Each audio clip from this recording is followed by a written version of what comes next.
Hi everyone. Today we're talking about Daniel. Um, so you know how it says Daniel and his friends purposed in their hearts not to defile themselves with the king's meat, but asked to eat pulse, which was in other words vegetables and water. Do you also know how long they ate that for? For at least 3 years. And they probably carried on doing that even after the whole 3 years of being trained to be advisors to the king, Nebuchadnezzar. But picture this with me. So they had come from their land in Israel and were taken as captives. And the Bible said that they were royalty. And in my opinion, I don't think they did not eat meat back in the day. I mean, when you think about someone like Isaac, he told his sons, Esau, effectively, to go and get him game from the forest, bushmeat.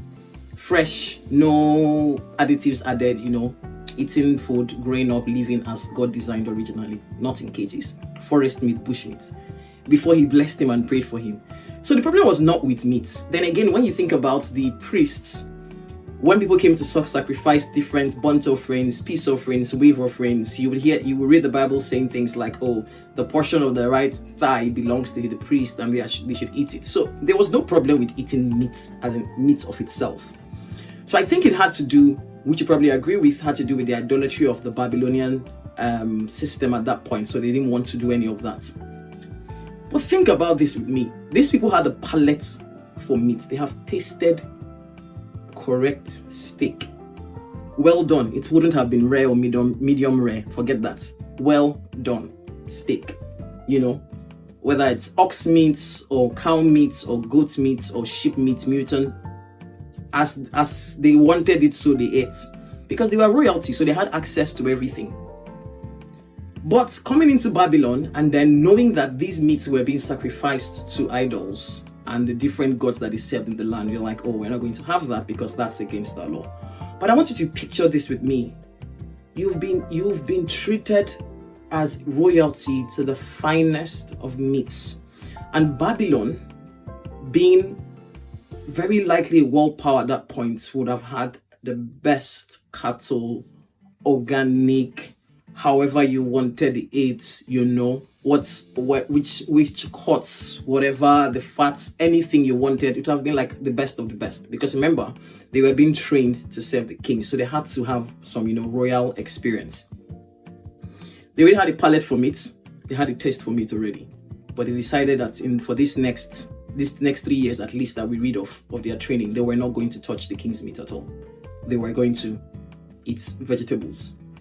Because apparently, when you're Babylonian royalty, you don't eat vegetables. Okay, so they had vegetables and water for 3 years. Ordinary food fast that they will put for us to do. I will be thinking, okay, so the devil is a liar. Be asking myself stupid questions like, is plantain a vegetable? After all, it's the senior brother of bananas, so surely it can be a vegetable, isn't it? So all these things cross. So I can imagine if for a 14-day fast or whatever fast we're doing, 3-day fast we're doing, we struggle to even do vegetable and fruits and water fast. Imagine what it was like for Daniel, who and his 3 friends who were royalty in their own rights. Imagine your father being the king of some, royalty, the Ezendigo of something, or the Oba Fele of Western something or the other. And then you're suddenly in a place where you're like, oh, I really don't want to defile my body with this meat, and then I'm going to dedicate this to God and just have vegetables and water. It required a different type of resilience. That's one. 2, he would also have had friends, that were also taken from, his sort of friends he grew up with beyond the 3, that would have been like, chief, if you don't want to chop this meat, I don't under your pocket, but we're going to eat this meat. And there was just 4 of them, Daniel, Hananiah, Mishael, and Azariah, before their names were changed to Belteshazzar, Shadrach, Meshach, and Abednego. So just 4 of them versus, it could have been 20, it could have been 50, it could have been 100 going through this training. So they'd have probably had their friends mocking them and saying, oh, please, this thing you're doing is pointless, similar to how they mocked Noah when he was building the ark and like, chief, it's not even rained. Where is this water going to come from? Type of thing. Or who do you think you are that you don't want to eat meat? You think you're special? Are we not also royalty? All those kind of beef. That's the second thing. Now the third thing, these people had,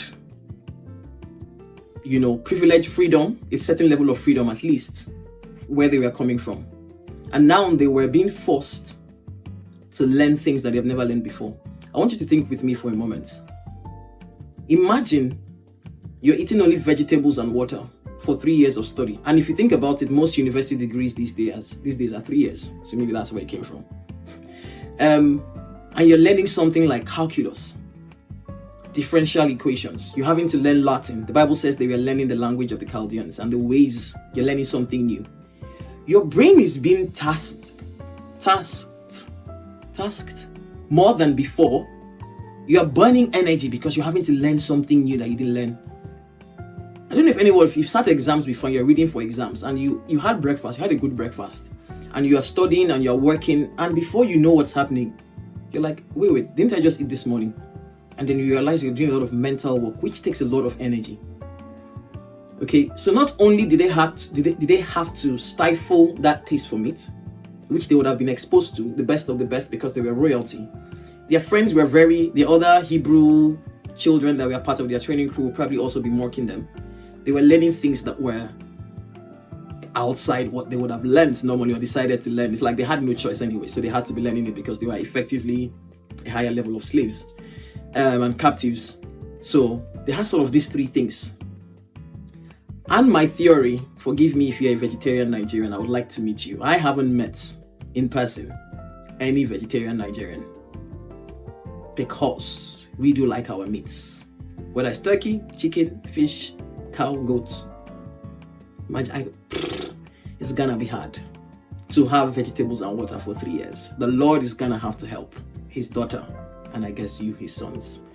So I just thought I would share that and just to get you to think. What do you think? Do you think it was something they were used to? I don't think it's something they were used to. Or how do you think they fared having to eat vegetables and water for 3 years while studying things that were probably not their first choice of subjects to study for those 3 years, and very likely having their peers and their mates and maybe the cluster, the cohort of captives were from other lands outside of Israel that Babylon had also dominated. Let me know your thoughts in the comments. It would be nice to hear from you. Just getting you to think about putting yourself in the shoes of stories in the Bible. How would you have managed eating vegetables and water for 3 years? Even the finest vegetables from across the lands of the world, and just water. No meat, no chicken or beef. None of that going on. All right then.